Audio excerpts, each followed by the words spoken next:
I don't envy Andy Farrell picking the Lions team this year. It is tough. So many competitive positions. I actually think it's easier for Farrell to win the Tour de France going backwards, blindfolded, without a bike, than it is to pick the back row. But today I'm taking on that challenge with both hands to pick the best Lions test squad humanly possible. And as this is my team and I'm English, I've decided to pick an entirely English squad.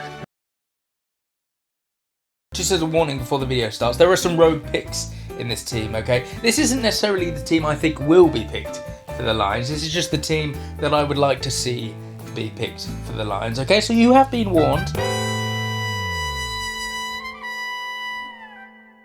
At loose head, I've gone for Andrew Porter, a pretty easy choice for me. An unbelievably solid player in super good form. He actually also looks slightly Australian as well with the mullet and the tash. So hopefully they get confused and just pass him the ball. Okay, that would be great, wouldn't it? I mean, it's not going to happen, but it would be great. The hooker for my team is Dan Sheehan. He is in such good form. He actually acts almost as another attacker on your team. He's one of those players that can have such an effect on a game that can be the difference between a team winning or losing. Didn't really know who to put at tight head, to be honest, so I just went for Will Stewart. Reason why was because he stepped someone into the Shadow Realm during the Six Nations, and that was pretty awesome to see. That's all you got to do to get in the team. Okay, so yeah, that's tight head.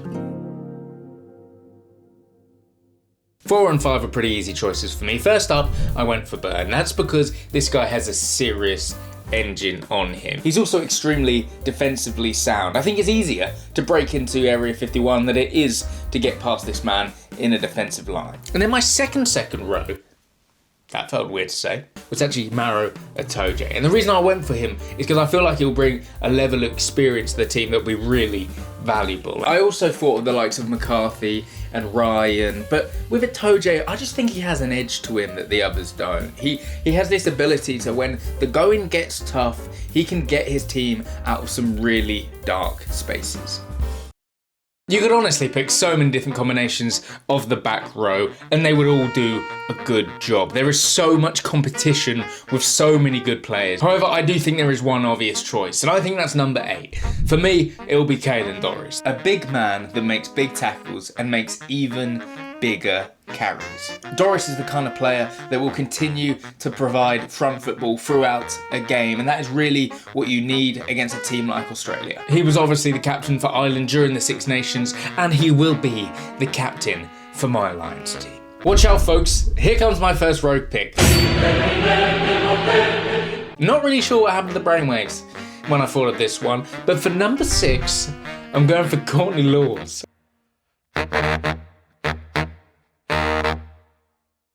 I can't even say it with a straight face.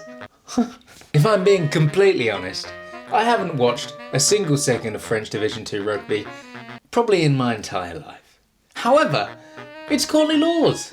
Everyone loves Courtney Lawes. I mean, I don't have a clue how he's played in the last year, but that doesn't matter. It's Courtney Lawes, guys. Come on, let's hear it. Everyone. Let's hear it. It's Courtney. The only good thing about the last Lions tour was how good Courtney Lawes played, and I just want to see that again. Okay, so Courtney Lawes, you're my number 6. Number 7, I've gone for Rudolph the Red Scrum-Hap Reindeer, Josh van der Fleer. He is in the form of his life. Back how he used to play when he was Player of the Year. He's playing unbelievably well, and we need someone in the team that'll get over the ball, and over the ball, and over the ball. And just get over the ball, just, and then over. Scrum half, easy choice, Jamison Gibson Park. He helps that Irish team tick, and I want that in my team. He's in his bald era at the moment, and I think that's actually sped up his speed of ball by at least 0.5 seconds at each breakdown, and I'm all for that. Speed of ball is going to be important against this Australian team. So Jamison, keep that head shining, buddy. You're in the squad. Pause right there. If you haven't liked nor subscribed to the channel yet, you will get eaten by a real lion. Yeah, pretty scary, I know. Okay, you can continue now. At fly half, I've gone for Finra Smith. Rogue pick number 2. I just think Finn Smith is a super classy operator, and I think it would be extremely exciting to see him play with some of the best players in the world outside of him. He picks out a pass so well, and I think with the likes of the centres that I'm going to talk about in a minute outside of him, I think it will be a dangerous combination, and hopefully with the forwards that are in his forward pack, he would be able to produce some magic for himself and those that are around him. Don't get me wrong, I understand he's not the finished product yet, but I think it would be so exciting to see him surrounded by such good players.